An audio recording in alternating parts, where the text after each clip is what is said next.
जो देश में पेट्रोल और डीजल की जो दाम आसमान छू रही है, इसका बुरा असर गरीब और मध्यम वर्गीय छोटे मझोले के ऊपर जो पड़ रहा है,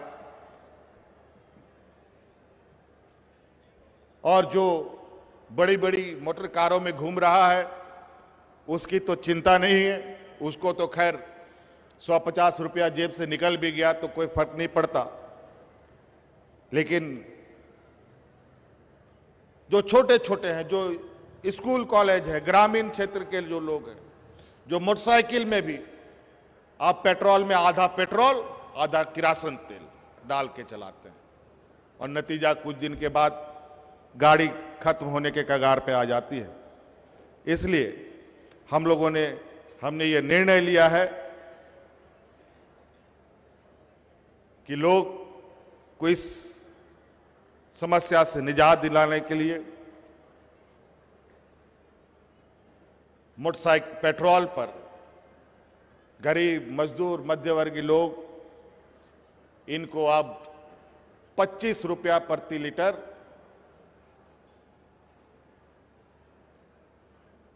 उनको राहत देने का घोषणा आज इस मंच से की जाती है।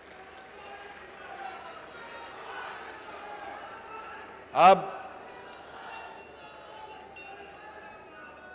ये 26 जनवरी से ये हमने बहुत कम वक्त में निर्णय इसको हमने लिया है, और इसका लाभ हम लोग 26 जनवरी से इस राज्य के लोगों को देना प्रारंभ करेंगे।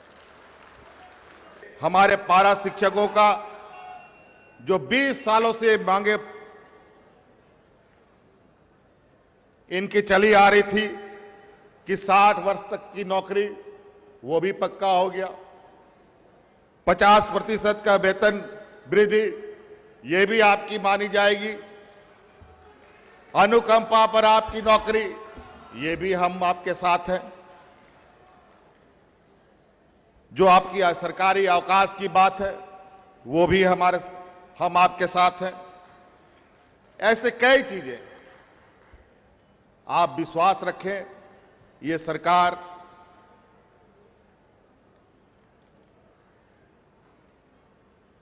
हर समस्या का समाधान करना चाहती है।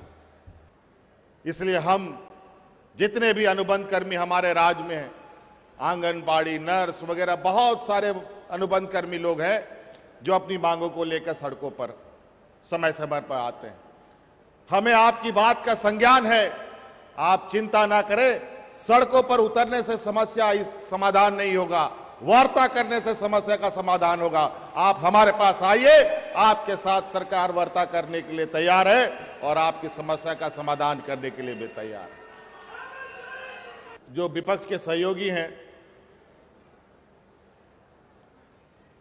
ये लोग कहते हैं कि हम लोग महिला विरोधी हैं, महिला सशक्तिकरण के विरोधी लोग हम लोग हैं, और ये कहते हैं जो महिलाओं को 1 रुपया में 50 लाख की संपत्ति रजिस्ट्री करने का जो हम लोगों ने योजना चलाया था, उससे महिला सशक्तिकरण हो रहा था, जिस योजना को हमने बंद कर दिया। ये योजनाएं अमीरों के लिए थी, गरीबों के लिए नहीं। और उन पैसों को बचाकर आज जरूरतमंद गरीब, वृद्ध व्यक्तियों को, वृद्ध महिलाओं को पेंशन देना क्या महिला सशक्तिकरण नहीं है? क्या महिलाओं को, हड़िया दारू में बेचने वाली महिलाओं को विकास के मुख्य धारा से जोड़ना महिला सशक्तिकरण नहीं है? क्या विधवा महिलाओं को स्वावलंबी बनाने का अधिकार देना महिला सशक्तिकरण नहीं है?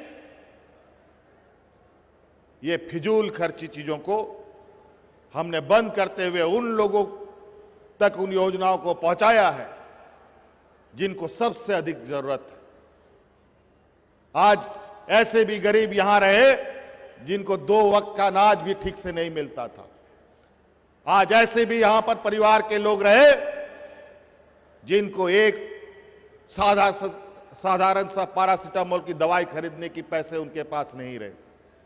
लेकिन आज सर्वजन पेंशन के माध्यम से धोती साड़ी, सोबरन धोती साड़ी योजना के नाम से चलाई जा रही योजना से के माध्यम से आज इस हर राज्य के हर गरीब मजदूरों को, जरूरतमंदों को साल में 2 बार तन ढकने के लिए कपड़े सरकार दे रही है।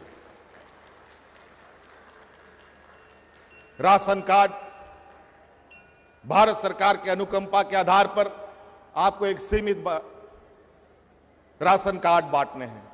बेचारे भूखों की तो संख्या यहां बड़े पैमाने पर है।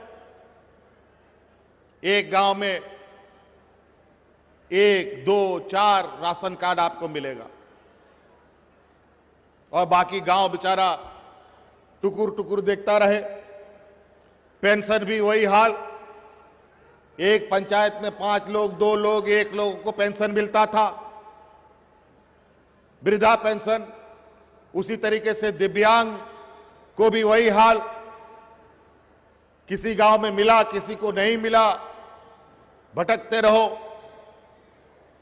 विधवा पेंशन का वही हाल, विधवा हो गया 18 साल में और उसको पेंशन मिलेगा 40 साल के बाद। वो भी कोटा में आप आएंगे तब पता चला कि आप 60 साल के बाद भी वो विधवा को मिलेगा कि नहीं, और 60 साल में विधवा का मिलेगा कि वृद्ध का मिलेगा, ये समझ पाना बड़ा मुश्किल। हम लोगों ने इस राज्य में ट्राइबल यूनिवर्सिटी का भी कानून पास किया। मॉब लिंचिंग कानून भी हम लोगों ने राज्य को दिया, जिससे राज्य में एक भय और एक डरावना वातावरण, एक दहशत का वातावरण था, उस वातावरण को खत्म किया जा सके। ऋण माफी के बारे में आप लोगों ने किसानों से खुद ही सुन लिया। इसके अलावा एक महत्वपूर्ण विषय बात बोल के समाप्त करना चाहूंगा। बहुत जल्द हम अपने छात्र छात्राओं के लिए स्टूडेंट क्रेडिट कार्ड लाने जा रहे हैं, जिसके माध्यम से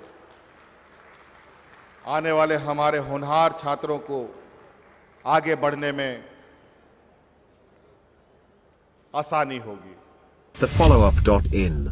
Like, share, and subscribe. www.thefollowup.in